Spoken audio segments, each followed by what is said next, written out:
اور سائفر کی حقیقت جو ہے وہ قوم کے سامنے رکھی. خان صاحب یہ کہتے ہیں کہ صرف اور صرف ان کا ہدف یہ ہے کہ کسی طرح عمران خان کو جو ہے وہ گرفتار کیا جائے. خان صاحب نے یہ بھی کہا کہ سائفر کو پبلک نہیں کیا، سائفر فورن آفس جاتا ہے، یہ وہیں پہ ہوتا ہے، کہیں نہیں جاتا.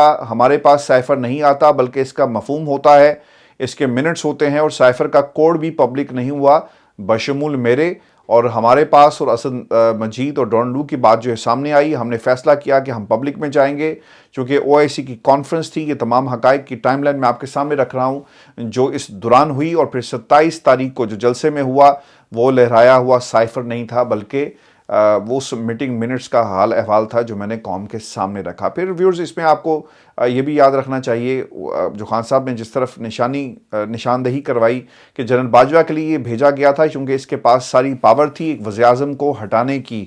یہ حکومت وقت کے لیے یہ پیغام نہیں تھا، عمران خان کے لیے نہیں تھا. یعنی عمران خان کو ہٹانے کے لیے عمران خان کو پیغام نہیں بھیجا جائے گا کہ اپنی کرسی سے اتر جاؤ، بلکہ یہ پیغام جنرل باجوہ کے لیے تھا کہ یہ جو شخص کرسی پر بیٹھا ہوا ہے یہ ہمیں ایبسولوٹلی ناٹ کہتا ہے. ہم نے اڈے لینے کی بات کی، اپنے بندوں کو بھیجا، سوال پیک کیا، اس کا جواب آیا کہ بالکل بھی میں اپنے اڈے جو ہیں پاکستان کی فضائی حدود جو ہیں وہ کبھی بھی CIA کے حوالے نہیں کی جائیں گی. اور پھر اس کے اوپر اس نے حیرانگی کا اظہار کیا اور پھر دنیا کو معلوم ہو گیا، امریکہ کو معلوم ہو گیا کہ پاکستان کی خود مختاری جو ہے اس پر کسی قسم کا سمجھوتا نہیں کیا جائے گا. پاکستان کے فیصلے پاکستان میں ہوں گے اور امریکہ میں یہ فیصلے کسی صورت بھی نہیں کیے جائیں گے.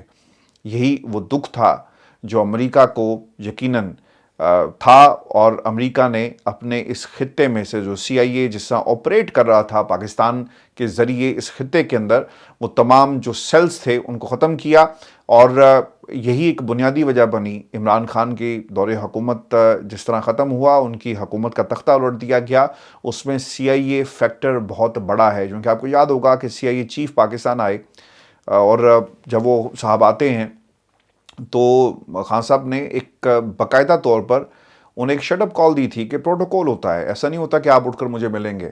اور وہ پھر بھائی صاحب جو تھے وہ GHQ چلے گئے، پھر افغانستان گئے اور وہاں جا کر انہیں شکایت بھی لگائی کہ آپ کے ملک کا وزیر اعظم جو ہے وہ مجھ سے ملتا نہیں. ایک پروٹوکول ہے جی، ہمارے ملک کا وزیر اعظم ہے تو پھر ہماری مرضی ہوگی، پروٹوکولز کو فالو کریں. چونکہ یہ خان صاحب جو ہیں وہ نواز شریف نہیں ہیں جو ترلے منتیں کرتے تھے کہ کسی طرح میری جو ملاقات ہے وہ امریکی صدر سے کروا دی جائے. اور پھر وہ بھی ایک باقاعدہ ریکارڈ کا حصہ ہے کہ کس طرح وہ وائٹ ہاؤس میں گئے، پھر ڈنر کی کہانی اور انہوں نے کس طرح جو ایکسیس حاصل کیا. پھر اس کے بعد خان صاحب نے جو ایک اور بات کی نا پاکستان کے میڈیا پر پابندیوں کی. اچھا، پاکستان میں میڈیا پر نا ہر دور میں پابندی رہی ہے.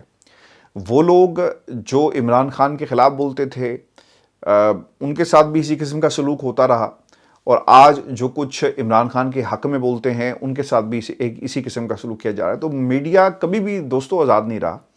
میڈیا کے اوپر ہمیشہ سے پابندیاں رہی ہیں. وہ سوال جو آپ کو پسند نہ آئے آپ اس کی آواز دبائیں تو میرا خیال ہے کہ یہ غلط ہوگا. یہ ہر دور میں ہوتا رہا ہے، یہ کسی صرف نواز شریف کے دور میں نہیں ہوا یا کسی اور دور میں نہیں ہوا، بلکہ یہ ہر دور میں لوگوں کی نوکریاں جو وہ گئی ہیں. تو میڈیا پر پابندیاں ہمیشہ سے رہی ہیں. اور پھر وہ یہ بھی کہتے ہیں کہ جنرل نواز شریف کھلے عام جنرل باجوہ کا اور جنرل فیض کا نام لیتے رہے، انہیں ہر چیز کا ذمہ دار ٹھہراتے رہے، لیکن اس سب کے باوجود ٹی وی پر آ سکتے تھے. لیکن عمران خان کی تصویر بھی جو ہے وہ بلر کر دی جاتی ہے اور خان صاحب کا نام نہیں چلتا. آج میں جیو کو دیکھ رہا تھا تو انہوں نے عمران خان کا نام جو ہے وہ چلایا. عمران خان کو گرفتار کر کے صبح 10 بجے تک پیش کیا جائے. وہ عام طور پر لکھتے ہیں جی کہ چیئرمین تحریک انصاف کو گرفتار کر کے، لیکن آج باقاعدہ طور پر عمران خان کا نام جو ہے وہ چلایا گیا ہے. تو یہ ایک جعلی محاذوں پر جعلی قسم کی گولہ باری ہو رہی ہے، کسی طرح عمران خان کو جو ہے وہ گرایا جا سکے. جعلی پولیس مقابلے ہوتے ہیں لیکن یہاں پر جعلی جنگ بندی جو ہے، جنگ جو ہے اس وقت چھڑی ہوئی ہے. اور اس جنگ بندی کے لیے یقیناً عمران خان صاحب جو ہیں ہر محاذ کی حقیقت قوم کے سامنے رکھ رہے ہیں تاکہ کچھ طاقتیں جو ہیں یہ جنگ بندی کریں اور پاکستان کی بقا اور پاکستان کے بارے میں سوچیں.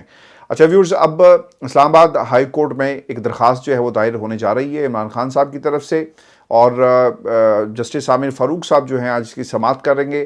اور اعظم خان کے بیان پر کافی تحفظات تھے، اس لیے پاکستان تحریک انصاف نے یہ باقاعدہ طور پر یہ جو وعدہ معاف گواہ بننے والا معاملہ ہے اور جو بیان جو ریکارڈ کیا گیا وہ کاپی کہاں پر ہے، اس کا ایک طریقہ کار تھا۔ 164 کا بیان مجسٹریٹ کے سامنے، اور جس شخص کے بارے میں ہو اس کو سامنے بٹھا کر کرنا ہوتا ہے، اور پھر تمام لیگل جو پروسیجر ہے وہ کس حد تک فالو کیا گیا اس کا بھی حوالہ جو ہے وہ دیا گیا۔ اب خان صاحب اس کے اوپر باقاعدہ جو ہے اسلام آباد ہائی کورٹ کا انہوں نے دروازہ کھٹکھٹا دیا۔ آپ کو ویورز یہ بھی بتا دیں کہ یہ جو سائفر کے معاملے کے اوپر کچھ سوالات ہیں۔ سوال نمبر 1 یہ ہے کہ پی ڈی ایم کو ہی اگلی ٹرم دینے کا اسٹیبلشمنٹ کا پلان ہے اور عمران خان کے خدشات جو ہیں وہ درست ہیں۔ دیکھیں پاکستان کے اندر آپ نے عمران خان کو مائنس کر کے اب کچھ کر سکتے ہیں، اور میں سہیل بڑائی صاحب کو 2-3 دفعہ میں نے ان کی یہ گفتگو سنی، جو انہوں نے 2-3 دفعہ مختلف اوکیجنز پہ یہ بات کی۔ پہلی بات یہ تھی کہ عمران خان کا ووٹ بینک آج بھی انٹیکٹ ہے، اسے پی ڈی ایم مل کر بھی جو ہے وہ تباہ نہیں کر سکی، اور اس کو توڑنے کے لیے آج انہوں نے ایک نئی بات کی، اور وہ یہ کہتے ہیں کہ اگر آپ حالات کو ڈریگ کرنا شروع کر دیں تو ووٹر کا اس نظام سے پوری طرح جو ہے اعتماد اٹھ جائے گا۔ تو یہی ایک واحد راستہ ہے کہ جب عمران خان کا ووٹر بدظن ہو کر گھر بیٹھ جائے تو شاید ان لوگوں کو ایک جیت کا موقع مل جائے، کیونکہ بہت سارے لوگ ووٹ نہیں ڈالیں گے اور وہ کہیں گے کہ یار اس نظام کا اور پاکستان کا کچھ نہیں ہو سکتا۔ شاید یہ ان کی حکمت عملی تو ہو سکتی ہے، لیکن جس حد تک مہنگائی جہاں پر پہنچ چکی ہے یقیناً لوگ گھروں میں نہیں بیٹھیں گے، اور ضرور جو ہے وہ انتقام ووٹ کی طاقت سے لیں گے۔ اب یہ پی ڈی ایم کے ہاتھ میں حکومت جو جا رہی ہے نا، ایسا بندہ آئے گا 13-14 جماعتوں کو جو قابل قبول ہو، تو ایک طرح سے تسلسل ہوگا، کنٹینیوٹی آپ کو نظر آئے گی اس حکومت کی اور نگران حکومت کی مرکز کے اندر۔ اور جب ان کا دل چاہے گا سیاسی جماعتیں چیخ کر کہیں گی جی کہ انتخابات ہونے چاہیے، اور جو گیم انہوں نے ڈالی پہلے ہی قانون سازی کر کے کہ الیکشن کمیشن کے کوئی اختیار دے دیا جائے کہ وہ اعلان کرے، اور یہ اس کا اختیار ہے، اور یہی بات حمزہ بھی کرتا ہے، یہی بات شہباز شریف صاحب بھی کرتے ہیں، یہی بات مریم نے بھی کی، باقی لوگوں نے بھی کی، یعنی الیکشن کمیشن کے کندھے پر رکھ کر اب یہ بندوق جو ہے وہ چلائی جائے گی۔ پھر ناکام پی ڈی ایم حکومت کا چورن عوام میں کیسے بکے گا، اسٹیبلشمنٹ نے کیا سوچ رکھا ہے؟ دیکھیں جی، پی ڈی ایم کا تو مجھے نہیں پتا، لیکن یہ نگران حکومت کے ذریعے اب پاکستان کے اندر چیزوں کو کنٹرول کرنے کی کوشش کی جا رہی ہے۔ اس ملک کا مسئلہ پتہ کیا ہے؟ 13-14 جماعتیں اکٹھی ہو گئی، اور اب اپوزیشن اس ملک میں صرف عمران خان کے علاوہ کوئی اپوزیشن نہیں ہے۔ جب جس ملک کے اندر اپوزیشن نہیں ہوتی نا تو پھر وہاں پر بادشاہت ہوتی ہے، اور یہاں پر بادشاہت جو ہے وہ طاقتور لوگوں کی بھی ہے، سیاستدانوں کی بھی ہے، موروثی خاندانوں کی بھی ہے۔ تو یہ سب سے بڑا مسئلہ ہے۔ تو اسی لیے عمران خان یا اپوزیشن کا حکومت وقت کو ٹکر دینا بہت ہی ضروری ہے۔ اپوزیشن اگر نہیں ہوگی، برطانیہ کے اندر شیڈو گورنمنٹس ہوتی ہیں جہاں پر ذرا سا وہ لیفٹ رائٹ ہوتے ہیں نا، تو شیڈو منسٹرز جو ہے نا وہ ان کو دوبارہ لائن میں کھڑا ہونے کے لیے کہتے ہیں۔ تو یہ شیڈو گورنمنٹس ہونا، اپوزیشن ہونا بڑا ضروری ہے۔ اس کے بغیر حکومتیں اور جمہوریت جو ہے وہ نہیں چل سکتی۔ جس طرح حکومت جو ہے وہ صرف اچھے کی بنیاد پر نہیں چل سکتی، انہیں تنقید کی ضرورت ہوتی ہے، پالیسی کے راستے میں جو عوام دوست نہیں ہوتی ان کا راستہ روکنا بڑا ضروری ہوتا ہے، اور وہ کون کرے گا؟ اپوزیشن کرے گی، لیکن انفارچونیٹلی پاکستان میں کوئی اپوزیشن نہیں ہے۔ تھینکس ٹو کچھ طاقتور لوگوں کے لیے ان کا شکریہ ادا کرنا چاہیے، اور کچھ پاکستان تحریک انصاف کا شکریہ ادا کرنا چاہیے کہ انہوں نے اپنے آپ کو اس پورے عمل سے کس طرح جو ہے خود ہی آؤٹ کر دیا۔ پھر انصاف نہیں دینا، انصاف کی قبر کھودنی ہے۔ عمران خان کا نظام عدل پر بہت بڑا سوال ہے۔ خان صاحب، اس ملک کے اندر جو عمر عطا بندیال صاحب ہیں نا، معزز چیف جسٹس عمر عطا بندیال صاحب، اصل معاملات انہوں نے خراب کیے۔ اگر یہ اس رات کو کہہ دیتے کہ جاؤ جا کر الیکشن کرواؤ، اب جو ہونا تھا ہو گیا، لیکن کمرہ کھلتا ہے اندر سے سیکٹری الیکشن کمشنر بھی نکلتا ہے، اور کتنے لوگ نکلے۔ آج دیکھیں کہ اس وقت کے کانفیڈنس میں اور آج کے الیکشن کمشنر کے کانفیڈنس میں زمین آسمان کا فرق ہے۔ اس دن وہ کہتا تھا کہ جناب ہم تو کروا لیں گے، اور آج کا الیکشن کمشنر جو ہے وہ جا کر ججز کو کہتا ہے جناب ہمیں آپ پر اعتبار نہیں، آپ پورا بینچ بنائیں، یعنی ان کا جو چاکا ہے نا وہ کھل چکا ہے۔ پھر سائفر کبھی پبلک نہیں کیا اور نہ گھمایا۔ عمران خان نے سائفر انکوائری کمیٹی میں پیشی سے قبل ہی سائفر کی حقیقت بتا دی۔ خان صاحب نے ایک اسٹریٹجی کے تحت چل رہے ہیں، جو میں نے ابتدا میں کہا تھا نا کہ چاروں محاذوں کی حقیقت، اور جنگ جو اس وقت لگی ہوئی ہے، جو جاری ہے، جو ہتھ کنڈے استعمال کیے جا رہے ہیں، اس جنگ بندی کے لیے خان صاحب ان محاذوں کی حقیقت قوم کے سامنے رکھ رہے ہیں تاکہ کوئی فاؤل پلے جو ہے وہ نہ ہو سکے۔ گرفتاری سے پہلے بتا دیتے ہیں کہ مجھے گرفتار کرنا اس وقت حکومت وقت کی ایک ضرورت بن چکا ہے. آج میں فلاں کیس میں جا رہا ہوں, یہ چیزیں ہو سکتی ہیں, اور یہی ایک تعلق ہے جو وہ اپنے ووٹ بینک کے ساتھ اور پاکستان کے سیاسی منظرنامے میں جو تبدیلیاں رونما ہو رہی ہیں تحریک انصاف کے حوالے سے, انہوں نے انٹیکٹ رکھی ہوئی ہیں اپنے جو ووٹ بینک ہے اور جو اپنے جو فالوورز ہیں ان کے لیے. پھر الیکشن کمیشن کے جاری کردہ وارنٹ گرفتاری نہیں ہوگی. اچھا, اس میں ایک ٹیکنیکل نقطہ یہ تھا کہ اگر آپ چلے جاتے ہیں تو اس کی کوئی قانونی حیثیت نہیں ہے, اور پھر میں نے آپ کو پہلے بھی بتایا تھا کہ یہ الیکشن کمیشن کے جو وارنٹ گرفتاری ہوتی ہیں اس کی کوئی حیثیت نہیں ہوتی. یعنی جوڈیشری اور پھر جوڈیشری کے پیرلل ایک جوڈیشری, ہم یہاں پہ فوجی عدالتوں کو روتے ہیں, یہاں پہ جناب ایک تیسری عدالت جو ہے وہ الیکشن کمیشنر کی, اور وہ اپنے وارنٹ گرفتاری جو ہے وہ خود ہی گھر میں بیٹھا جو ہے وہ جاری کر رہا ہے. اچھا, اب ویورز آپ کو یہ بتائیں کہ خواجہ آصف صاحب نے ایک سٹوری آئی جی کہ اس پہ کل ہم نے بڑی تفصیل کے ساتھ بات بھی کی ہے. اسحاق ڈار صاحب جو ہیں وہ وزیراعظم, نگران وزیراعظم بننے جا رہے ہیں, اور اس کے اوپر نا آج بڑا ہی زبردست قسم کا ریبٹل آیا, اور بڑا ہی زبردست قسم کا اگر یہ کہیں کہ ایک جواب آیا ہے پاکستان پیپلز پارٹی کی طرف سے. تو ویورز یہ غلط نہیں ہوگا, کیونکہ ایک تو انہوں نے کہا جی کہ شہری رحمان صاحبہ, کل فیصل کریم منی کے کچھ الفاظ تھے کہ ہمارے پاس اب تک نام نہیں پہنچا, اور آج شہری رحمان نے یہ بات کہی کہ نگران حکومت کے لیے غیر جانبداری ایک لازمی ضرورت ہے. کل فیک نیوز کے ذریعے کسی کو نگران وزیراعظم کا تاج پہنایا گیا, نہ کوئی نام پیپلز پارٹی کو پیش کیا گیا, نہ ہم نے کسی نام پر اتفاق کیا. دیکھیں, یہ ایک مصنوعی اتحاد ہے, اب تو خدا کے لیے مان جاؤ, وہ لوگ جو نہیں مانتے.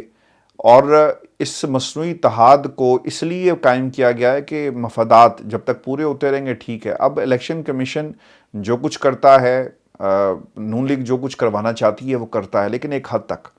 اس کے بعد پاکستان پیپلز پارٹی بھی بولے گی. آج ان کی مرضی کا اگر نگران وزیراعظم نہیں آئے گا, یا کوئی نام جو ہے سب کی مرضی سے نہیں آتا, کنسنسس سے نہیں آتا, تو اسے کوئی قبول نہیں کرے گا. چونکہ اگر وفاق میں نون لیگ کا وزیراعظم آ گیا تو پاکستان پیپلز پارٹی جو سیٹ ایڈجسٹمنٹ یا صدارت کی جو بات کر رہی ہے اور جو صدارت کے خواب دیکھ رہی ہے, پھر وہ بھول جائے. پاکستان پیپلز پارٹی نے ایک باؤنسر کرایا جی نون لیگ کو, اور پھر جے یو آئی بھی یہ کہتی ہے کہ جب تک پی ڈی ایم کے پلیٹ فارم سے جو ہے جو نام نہیں آئے گا ہم اسے قابل قبول نہیں سمجھیں گے. اور پھر سب سے جو انٹرسٹنگ تھا خواجہ آصف صاحب کا بیان جو ہے نا بہت ہی امپورٹنٹ تھا. انہوں نے کل جو آپ کے احسن اقبال صاحب ہیں, انہوں نے کہا جی کہ سب سے موضوع, مصدق ملک صاحب نے بھی کہا کہ سب سے موضوع جو نام ہے وہ یقیناً اس وقت اسحاق ڈار صاحب کا ہے, اور ڈار صاحب جو ہیں وہ کسی بھی عہدے کے لیے بہترین چوائس ہیں. اب یہ مصدق ملک صاحب یا احسن اقبال صاحب, ان کی مصدق ملک کی تو خیر کوئی بھی حیثیت نہیں ہے, احسن اقبال تو پھر بھی ان کی جماعت میں رگڑے کھا کر اوپر تک آئے ہیں, لیکن جو اصل بیان دیا وہ آج شہباز شریف کے کیمپ میں سے آواز آئی, اور انہیں یہ معلوم تھا کہ اگر کوئی شخص وزیراعظم کے قریب ہے یا قیادت کے قریب ہے, اگر اسے نگران وزیراعظم بنا دیا گیا تو شاید لوگ جو ہیں انگلیاں اٹھائیں گے. پر جن لوگوں نے انگلیاں چکریاں شروع کر چھڑی نے تو اسے اپنی خیر بناؤ.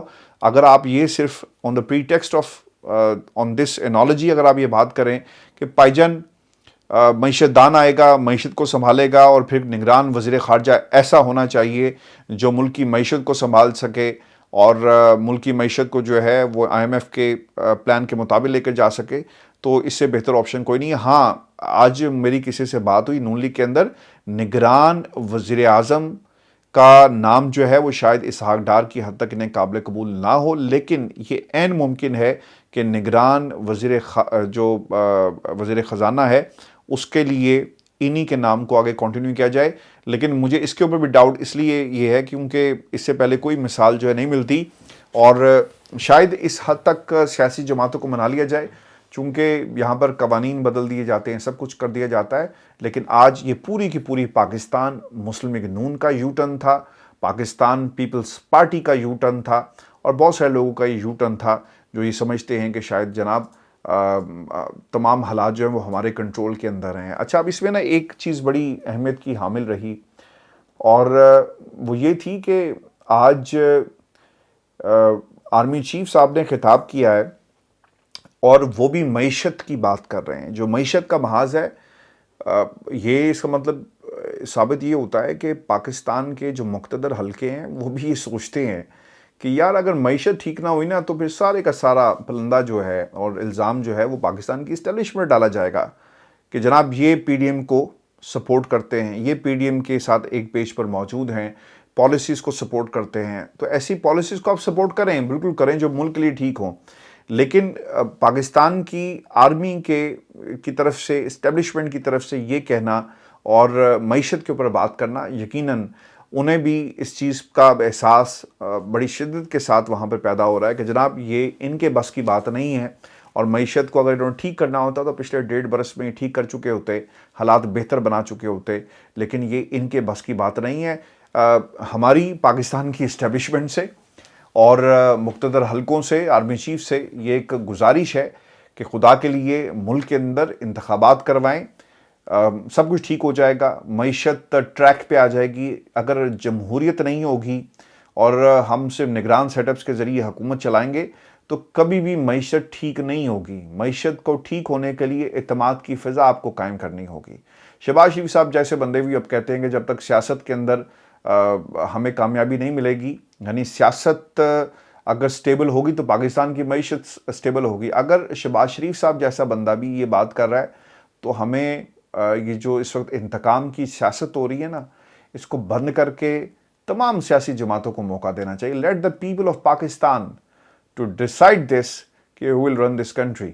یہ کسی فرد واحد یا کسی شہباز شریف یا ہاؤس آف شریف یا کسی اور کی مرضی سے اگر آپ کریں گے تو سر ہمارے پھر یہی مسائل ہیں، ہم اپنی معیشت کو ٹھیک نہیں کر پائیں گے۔ آج آئی ایم ایف پاکستان میں اپنی مرضی کے مطابق جو ہے نا وہ حکومت کو رن کر رہا ہے۔ اس نے ٹارگٹس کی ایک لسٹ دے دی، اگر آپ پورے نہیں کریں گے تو وہ آپ کو کان سے پکڑوا دے گا پاکستان کی پوری حکومت کو، اور پھر وہ کہے گا کہ پاکستان کی حکومت کو کہ جناب آپ کو تو اس شرائط پوری کرنی ہے۔ تو اس لیے یہ ضروری ہوگا کہ ہم جمہوری راستوں کو اختیار کر کے ان مسائل کا حل نکالیں۔ ہمارے ساتھ جو ملک آزاد ہوئے تھے آج وہ کہاں سے کہاں پہنچ گئے، لیکن آج ہم وہیں پہ کھڑے ہیں کہ کرسی پر کون بیٹھے گا، کس گھر کا ہوگا، کس نسل کا ہوگا، کس رنگ کا ہوگا، اور کس موروثی خاندان کا ہوگا، اور کرسی کا سائز کتنا بڑا ہوگا، اور کرسی پہ جو بیٹھنے والا ہوگا اس کا بینک بیلنس کتنا بڑا ہوگا، یہی ہمارے مسائل بن کر رہ گئے ہیں۔ پاکستان کی عوام ڈیزرو کرتی ہے ڈیموکریسی سر، پاکستان کی عوام ڈیزرو کرتی ہے کہ ان کی زندگیوں کا اور ان کے مستقبل کا فیصلہ وہ خود کریں۔